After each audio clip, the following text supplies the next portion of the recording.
Assalamualaikum warahmatullahi wabarakatuh. Waalaikumsalam warahmatullahi wabarakatuh.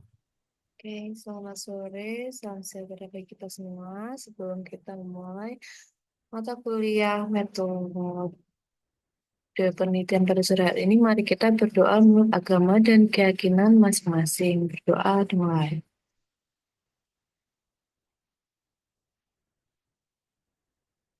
Doa selesai. Oke, terima kasih teman-teman yang sudah hadir. Kayaknya kita mulai saja. Terkait tugas yang kemarin, kayaknya teman-teman masih kesusahan ya dalam menentukan judul.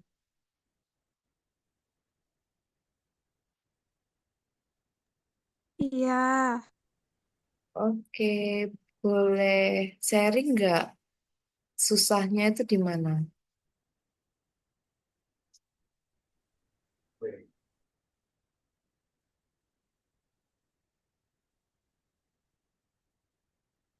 Hmm. Sambil nunggu teman-teman, kita share materi berikutnya ya. Setelah nanti full yang hadir, baru kita akan bahas tentang masing-masing judul dari teman-teman. Jadi,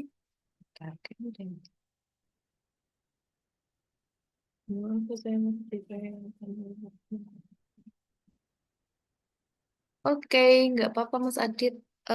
Kalau suara saya di teman-teman yang lain, dengaran nggak? Jelas, Bu. Oke, terima iya kasih. dengar. Ini udah terlihat ya.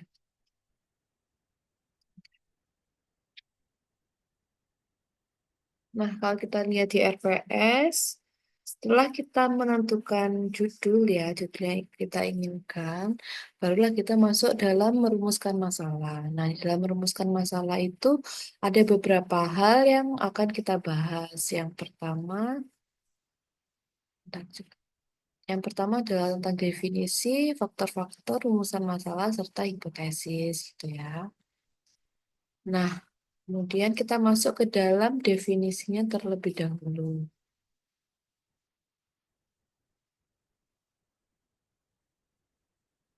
Nah, ada beberapa definisi. Saya pilih dari 4 sumber. Yang pertama adalah dari Sugiono. Rumusan masalah itu merupakan sebuah pertanyaan yang mencari sebuah jawaban melalui pengumpulan data dan juga melalui dalam penelitian, gitu ya. Nah, berdasarkan Pariata Westra, gitu ya, rumusan masalah itu merupakan masalah yang dipecahkan lewat penelitian atau lewat percobaan. Kalau Sutrisno Hadi menyebutkan bahwa rumusan masalah terjadi peristiwa yang menimbulkan pertanyaan, gitu ya. Kemudian Zan Rizal, rumusan masalah adalah hal penting dalam menjalankan sebuah penelitian. Nah, pada umumnya rumusan masalah itu hubungannya dengan ya masalah itu sendiri. Jadi masalah yang akan kita pecahkan lewat penelitian dan percobaan.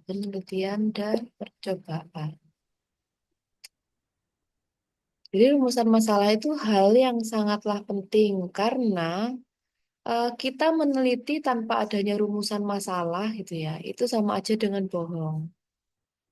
Buat apa kita meneliti sesuatu kalau nggak ada permasalahan di dalamnya gitu ya.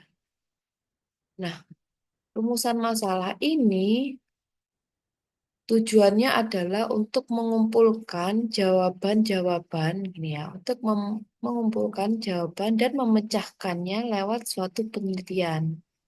Seperti itu.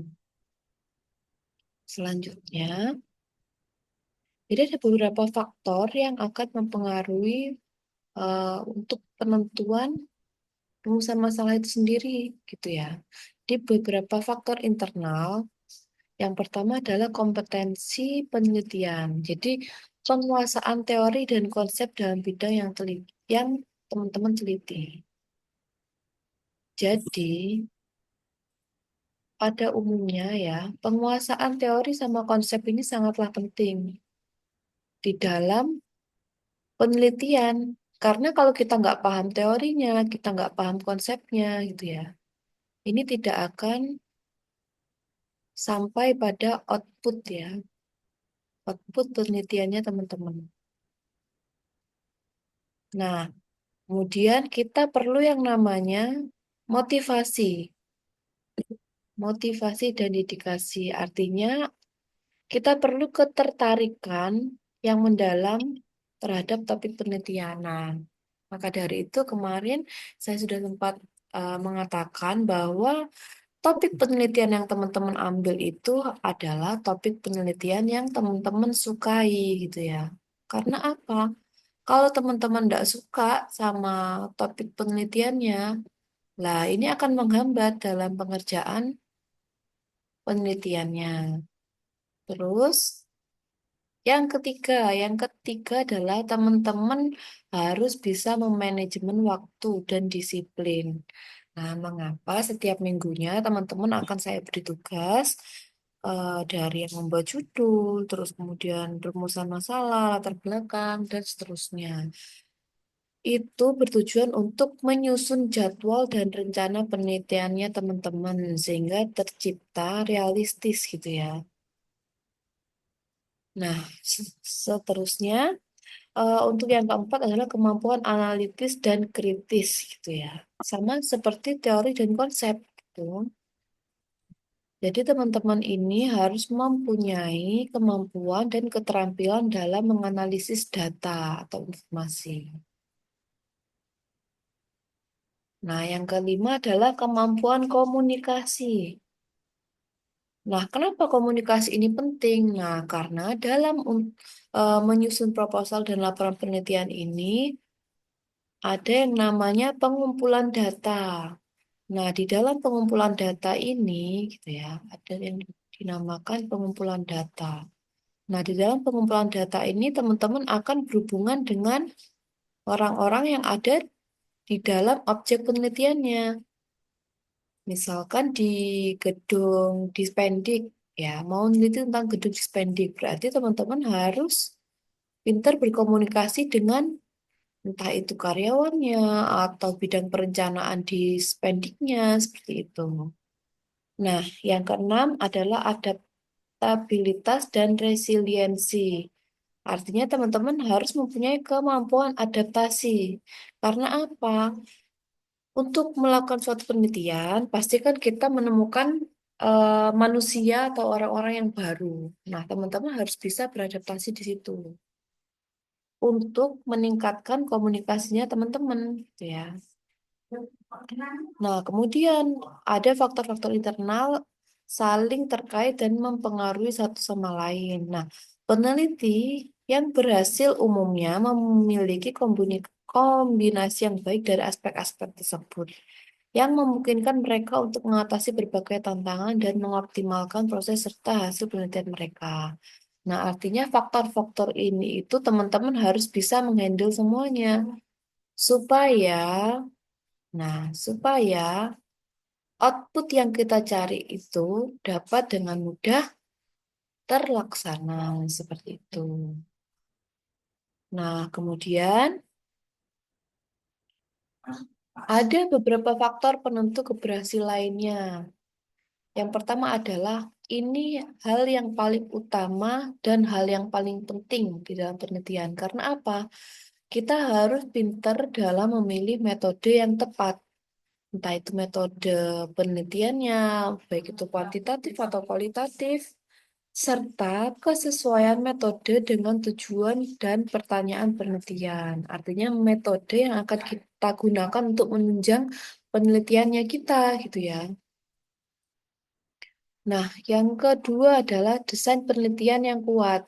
Nah, kalau kita punya desain penelitian yang kuat gitu ya, rumusan pertanyaan penelitian yang jelas dan dapat dijawab, maka dosen penguji itu akan setuju dengan apa yang kita sampaikan. Nah, maka dari itu kemarin saya suruh teman-teman untuk mencari jurnal di Geosfera ya.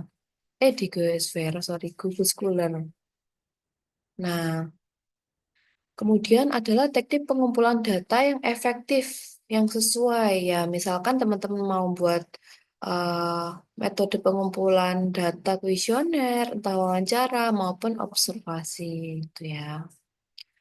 Nah, kemudian penentu keberhasilan selanjutnya adalah analisis data yang akurat. Nah, data yang teman-teman punya itu nantinya akan teman-teman olah secara akurat, artinya secara real ya, secara real tanpa manipulasi.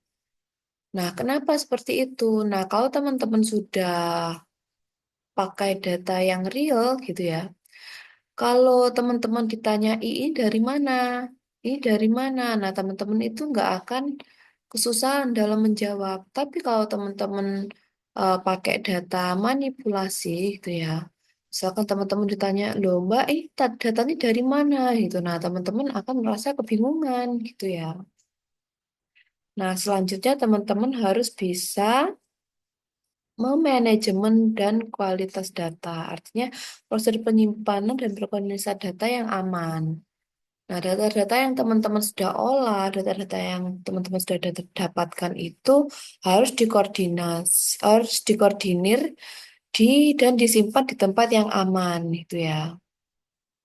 Nah, kemudian validitas dan reliabilitas. Nah, teman-teman itu nantinya akan menguji validitas instrumen penelitian. Jadi, teman-teman punya hasilnya seperti ini, maka teman-teman harus memvaliditas atau mereliabilitas pengukurannya, teman-teman.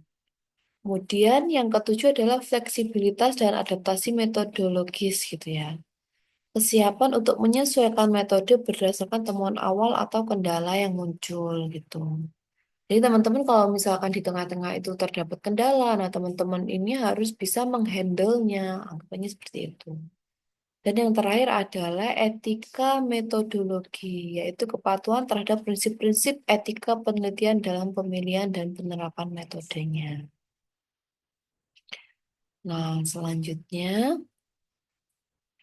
rumusan masalah gitu ya. Nah, kalau kita berbicara tentang rumusan masalah, seperti yang di awal, bahwa rumusan masalah itu artinya kita harus punya masalahnya dulu untuk menentukan jawaban di akhir penelitian. Nah, elemen kunci dalam setiap penelitian yang berfungsi sebagai pemandu untuk mengarahkan peneliti dalam menemukan jawaban atas pertanyaan yang sedang dihadapi. Nah, gini. Oke, rumusan ini bukan hanya sekedar menuliskan apa yang ingin diteliti teman-teman, tetapi mencakup identifikasi masalah, gitu ya. Kemudian penyusunan latar belakang, merumuskan pertanyaan masalah, penelitian, kemudian ada menetapkan tujuan dan menentukan batasannya. Jadi, rumusan pertamanya adalah membuat rumusan masalah. Nah, setelah masalah diidentifikasi, barulah teman-teman menyusun latar belakang yang nantinya akan kita bahas di minggu berikutnya. Jadi, merumuskan pertanyaan penelitian dalam bentuk pertanyaan penelitian yang spesifik dan terukur. Nah, dari rumusan masalah itu kita dapat melakukan tujuan penelitian serta menentukan batasan penelitiannya. Nah, selanjutnya hipotesis. Nah, kalau kita punya rumusan masalah, kita punya suatu hipotesis. Nah, hipotesis ini pada umumnya diartikan sebagai jawaban atau dugaan sementara dari masalah suatu penelitian. Nah, hipotesis itu terdiri dari hipotesis apa gitu ya. Nah, hipotesis itu ada hipotesis tanpa arah dan hipotesis searah. Artinya kalau hipotesis tanpa arah itu hipotesis tanpa arah itu merupakan rumusan hipotesis yang bersih pertanyaan hanya mengenai adanya hubungan dan hanya ada perbedaan antara misalnya berarah positif atau berarah negatif. Nah, misalkan seperti ini. Ada hubungan yang signifikan antara motivasi belajar dengan prestasi belajar mahasiswa misalnya gitu. Nah, dalam contoh ini kan kita nggak tahu nih hipotesisnya dia itu masuk ke hipotesis positif atau hipotesis negatif. Nah, sedangkan hipotesis searah artinya di dalam hipotesis searah itu kita dapat menentukan positif atau negatif. Misalkan, semakin tinggi motivasi belajar siswa, diikuti semakin tinggi prestasi siswa.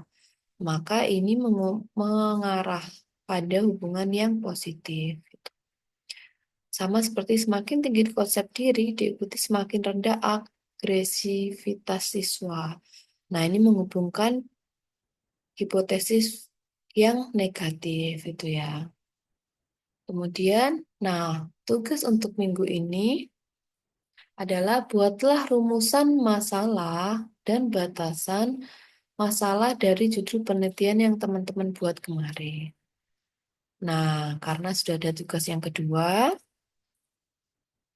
oh dari rumusan masalah ini dulu. Dari rumusan masalah, teman-teman ada yang mau ditanyakan tidak?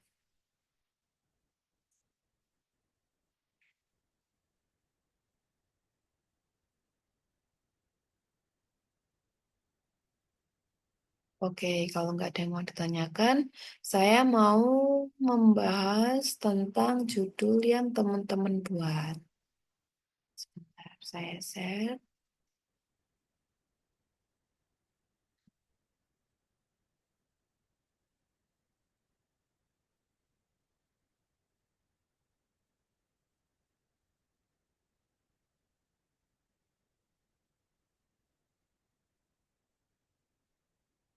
Ini apa sudah terlihat di teman-teman? Sudah, Bu. Udah, Bu. Oke. Lalu Excel-nya sudah lihat juga nggak? Ada dua.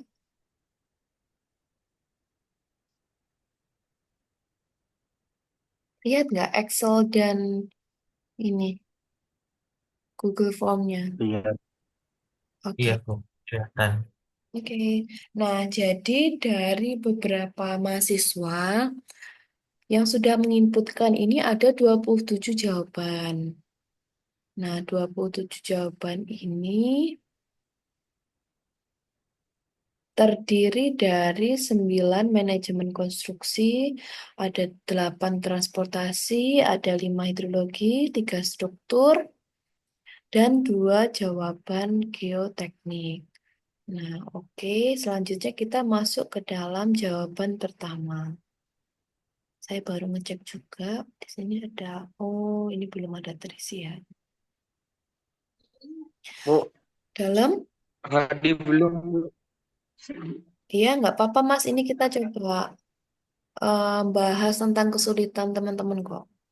Nggak apa-apa. Nah, ini ada jawaban kedua, itu ada di bidang hidrologi. Mulai dari link 1, link jurnal 1, link jurnal 2. Nah, judulnya hanya kualitas air ya. Ini punya siapa ya? Ada yang masih ingat kemarin input kualitas air? Ya, Bu. Saya Ilyas, Bu. Oke, sebentar saya catat dulu ya, Mas Ilyas. Ilyas.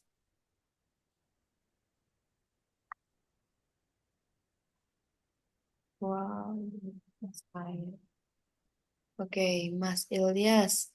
Kita lihat ya di link jurnal 1 dulu.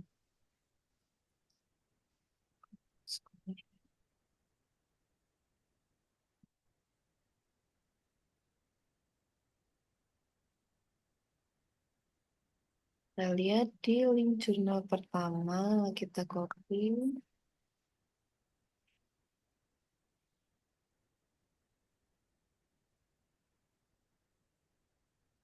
Ini harusnya judul itu memuat 13 sampai 15 kata ya. Hmm. Iya, gimana Mas Ilyas? Ya, berarti masih kurang itu ya, Bu. Iya, kan nggak mungkin judul cuma kualitas air gitu. Nah, jadi referensi. Analisis tingkat pencemaran air sungai pada kualitas air sumur yang berdekatan secara langsung. Nah, ini ada berapa kata nih? 1, 2, 3, 4, 5, 6, 7, 8, 9, 10, 11, 12, 13. Nah, ini 13. Jadi judul yang bagus tuh antara 13 sampai 15 kata. Nah, kalau lihat di jurnal pertama, analisis tingkat pencemaran air sungai pada kualitas air sumur yang berdekatan secara langsung. Nah, kita lihat di sini itu ada jurnal Science Research. Nah, kita lihat PDF-nya.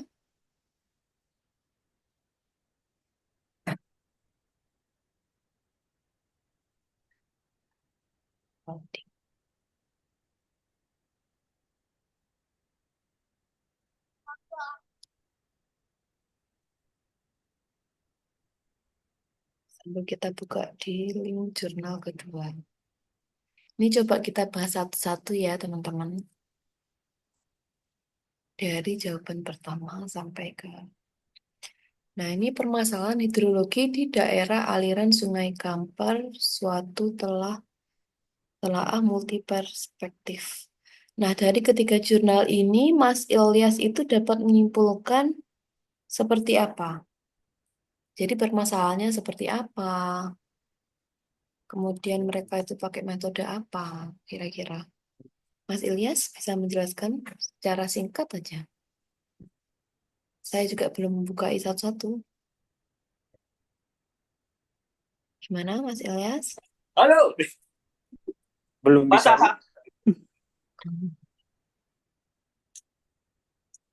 Oke, sebentar ya. Ya.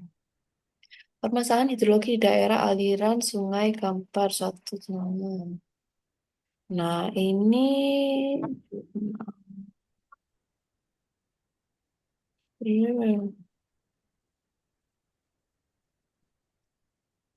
faktor penyebab permasalahan hidrologi meliputi penggunaan pelet dari